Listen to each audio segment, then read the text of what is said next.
आज तर मला घरच्यांनी पाणीपुरीवाली बाईच बनवून टाकलं होतं. कसं काय ते पुढे सांगते. त्याआधी मस्त अशी तयार होऊन गेले, कारण घरच्यांची जबाबदारी तर आपण पूर्णपणे पार पाडतो, पण आपली स्वतःचीही काळजी घेणं तेवढंच गरजेचं आहे.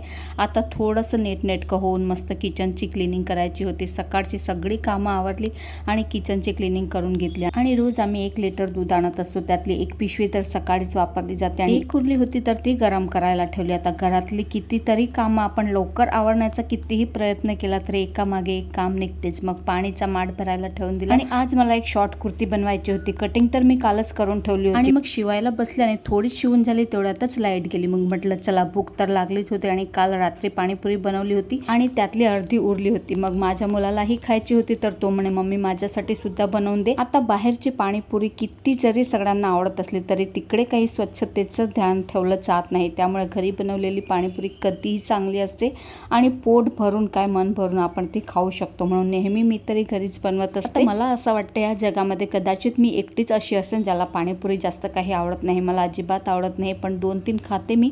म्हणून मग इकडे उभं राहूनच 2-3 मस्त एन्जॉय करून घेतलं. इकडे मी माझ्या आवडीचे 2-4 झाडं लावलेले आहेत. त्याला सुद्धा बघण्यासाठी मी रोज येते. झाडांजवळ उभं राहिलं की अगदी वेगळीच फिलिंग येते. आणि हे एकच दंडी आहे, पण याला इतकी छान फुलं येतात, पण ही काही सिद्धी उभी राहत नाही. बाय.